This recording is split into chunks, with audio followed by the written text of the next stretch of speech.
What's up, everybody? It's been a while since I've done a mini bike update. The weather started turning warm, and I had a bunch of other projects that I wanted to start working on and make videos of. And so, I believe when I last left off, I had finished priming the frame and the front forks. I'm going to start this video off where I'm fixing the foot peg, which was bent from a previous accident, I believe. So, let's get started. And I was recording, I believe we saw that there was a crack in the, I guess, the alignment for the dowel pin for the peg here. It had gotten into some sort of accident and basically, I don't know if I can get that to bit. Basically had cracked in right along that side as well as that side. It had basically pushed it, spread it wide open. So what I'm going to work on here is I'm going to work on trying to weld it back closed. It's not really structural. It's really just for aligning the dowel pin, and as long as they don't get into some sort of accident, you're not going to have any of that stress that would break it apart. I have a pair of vice grips here, just kind of clamping it shut. I'm actually not going to use any welding rod. I'm just going to try and fuse the metal together on both sides.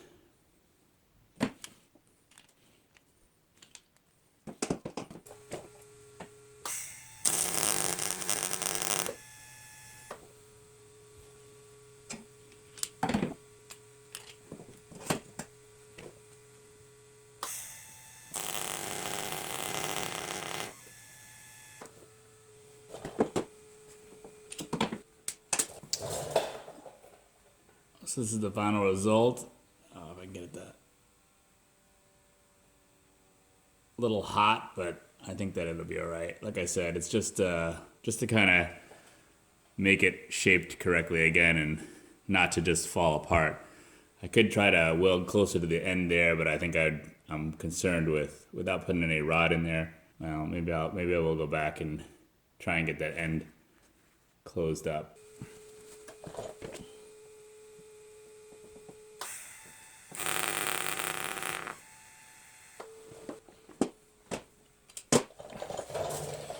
All right, so I think that's better. Not the prettiest weld. Again, it's not structural. It's really just to kind of keep it closed back together.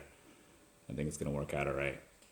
All right, so I guess I wasn't recording when I was fixing this foot peg. So it was bent, and I wanted to try and bend it back out, but it's difficult because this pipe here goes through the center, and I can't just whack at it with a hammer.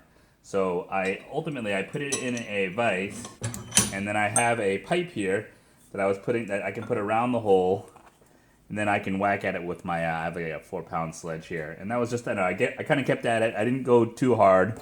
I just kind of kept at it until it was straight. And so now, I don't see, but they're pretty straight. And so I'm happy with it. Now I can go back to stripping the paint off of it. So I have all the frame pieces that I'm planning on painting primed. Next, I'm going to give it a quick scuffing with this 2000 grit sandpaper. It's just enough to try to scuff the mark so that the paint has something to adhere to. After I'm finished scuffing it, I'm going to wipe it dry with like a microfiber towel just to get all the dust off of it, and then we'll get to painting.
I applied several light coats, waiting 10 minutes in between for it to dry.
The instructions recommended 30 minutes between the base coat and the clear coat, but I gave it a good 2 hours to make sure that it was completely dry. Per the instructions on the can, I waited 15 minutes in between the coats of the clear coat.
The color that I use is from Duplicolor. I got it at my local auto parts store, and it is Intense Blue Pearl PB3.